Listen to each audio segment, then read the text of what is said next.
आदाब नाजरीन, मैं मोहम्मद तजम्मुल अली खान। जैसा कि बीआरएस की एमएलसी की कविता के लेटर को लेकर पूरी सियासती हलचल मची गई और तेलंगाना के अंदर इस ताल्लुक से सियासी हलचल के साथ साथ अपोजिशन जमातें की जानिब से भी, जैसा बीजेपी और कांग्रेस की जानिब से कविता पर और बीआरएस पर एक बयान दिए जा रहे हैं कि ये लेटर एक चाल है, साजिश है या फिर कुछ सियासी जो है इसके पीछे छुपा हुआ राज है। लेकिन यहाँ पर एक बात की तस्दीक हो रही है कि जब कविता अमेरिका से वापस आई है तो उन्होंने इस तरफ का इशारा दिया है कि केसीआर देवता है, लेकिन इनके अतराफ के आसपास कुछ शैतान जमा है और इसे बहुत दूर इख्तलाफात को दूर कर ले जाने की का इम्कान है। यहाँ पर एक बात जाहिर हो रही है कि जहाँ पर कविता ने इस अल्फाज का इस्तेमाल किया है कि केसीआर तो देवता है लेकिन उनके अतराफ में कुछ शैतान जमा है, तो उनका इशारा उस खत की तस्दीक करता है कि वाकई में कोई खत लिखा गया है जिसकी पर्दापोशी की जा रही है। और ये खत सामने आने से केसीआर भी का नाराज नजर आ रहे हैं क्योंकि ये खत जो है काफी बड़े एक चीजों को सामने लाया है और सियासत में छुपे हुए कई एक राज को अफशा किया है, जिससे जाहिर ये होता है कि बीआरएस के 25 साल मुकम्मिल होने के बाद एक छोटी सी चिंगारी बगावत के तौर पर उठी है, जिसका नाम जो है एमएलसी कविता के तौर से जोड़ा जा रहा है, क्योंकि इन्होंने इसके अंदर आवाज उठाई है। तारीख देखी गई है तो पिछले तेलंगाना हो, आंध्र प्रदेश हो या फिर हिंदुस्तान के अंदर आप तारीख सियासी जमातों की देखें तो 25 साल के या 30 साल की तकमील में बराबर एक इनकलाब उठता है जमातों के अंदर और एक बगावत बराबर आती है। लेकिन उसे बगावत नहीं कहना चाहिए क्योंकि जहां पर नाइंसाफी की जाती है वहीं पर आवाज उठाई जाती है और उसी को इनकलाब कहा जाता है। लेकिन सियासी जमातें उसे बगावत कहती है, वो बगावत नहीं है बल्कि वो नाइंसाफी के खिलाफ उठाई जाने वाली आवाज कहा जाता है। जब कभी भी जमातों के अंदर मुस्तहिक अफराद के साथ या फिर जो है जो हकदार होते हैं उनके साथ नाइंसाफी की जाती है, उनकी हक तलफी की जाती है, तो इस किस्म के खतूत लिखे जाते हैं, इस किस्म की आवाज़ें उठाई जाती हैं, चाहे वो अपने खुद बाप के खिलाफ हो या फिर खुद अपने ही उस्ताद के खिलाफ हो या फिर अपने भाई के खिलाफ हो। ये इस किस्म की आवाज़ें उठाई गई है, सियासत के अंदर भी देखा गया है। साबिका में भी हम देख सकते हैं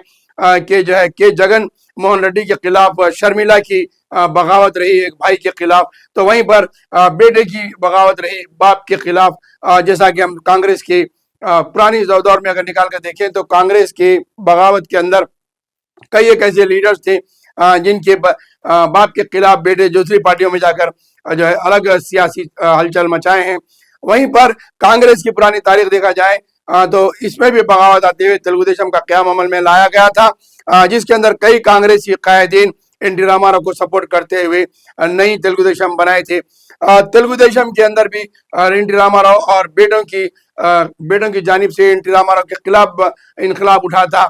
जिसको चंद्रबाबू नायडू ने दामाद और बेटों ने मिलकर एनटी रामाराव को बेदखल किया था। वहां पर भी नाइंसाफी की लड़ाई थी। तो फिर अब जो है दोबारा बीआरएस के अंदर भी वही चीज पैदा होती नजर आ रही है। जहां पर हरीश राव की नाराजगी है तो वहीं पर कविता की नाराजगी भी साफ नजर आ रही है। तेलंगाना के अंदर एक नया सियासी जो है मसला पैदा होकर बीआरएस पार्टी के अंदर दो जमातें बनेंगी या इस मसले को हल किया जाएगा, क्योंकि कविता की जानिब से जो आवाज उठाई गई है उसमें तस्दीक है, उसमें सच्चाई है। और साबिका में भी देखा गया कि जिन्हें बार बार टिकट देते हुए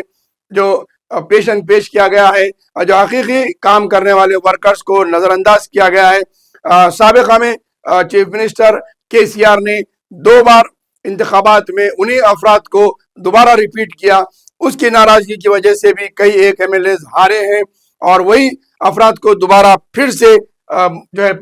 जिम्मेदारियां दी जा रही है। एक मखसूस अफराद को बार बार रिपीट करना, बार बार उन्हें 2 बार 3 बार ऐसे ओहदे देना और दूसरे काम करने वाले अफराद को नाराज करना या उन्हें नजरअंदाज करना, इसी वजह से सियासी जमातों में इनकलाब पैदा हो रहे हैं। और यहाँ पर कविता की जानिब से उठाए जाने सवाल पर भी यही बात पैदा हो रही है कि बीआरएस पार्टी के अंदर नाइंसाफी की जा रही है वर्कर्स के साथ, कैडर्स के साथ, जिसको लेकर कविता ने اس کے خلاف انقلابی آواز اٹھائی ہے۔ اب دیکھنا یہ ہے کہ کویتا کی اس آواز کے ساتھ کتنا کیڈر ان کا ساتھ دیتا ہے، یا پھر یہ مسئلہ KCR اپنے گھر میں سلجھاتے ہیں یا پھر سیاسی طریقے سے اسے سلجھاتے ہیں، یہ وقت ہی بتائے گا۔ لیکن اس وقت BRS کی اس کویتا لیڈر کو لے کر جو آواز اٹھی ہے وہ تمام دیگر سیاسی جماعتوں کے لیے بھی تشویش کا باعث بنتے جا رہی ہے، کیونکہ چند مہینوں میں ہی جو ہے بلدیہ کے انتخابات آنے والے ہیں، میونسپلٹیز کے انتخابات ہیں، ZPDC MPCDs اور اضلاع کے میونسپلٹیز سرپنچ کے انتخابات آنے والے ہیں، شہر کے اندر بھی GHMC کے انتخابات قریب ہونے والے ہیں، 6 مہینے کے بعد ہو سکتے ہیں یا پھر آئندہ سال انتخابات ہونے والے ہیں۔ تو اس ختم کے جو آوازیں اٹھنا اب شروع ہو چکی ہے اور ہر سیاسی جماعت میں بھی یہ آوازیں اٹھ سکتی ہے۔ کویتا نے اس کا سلسلہ شروع کر دیا ہے۔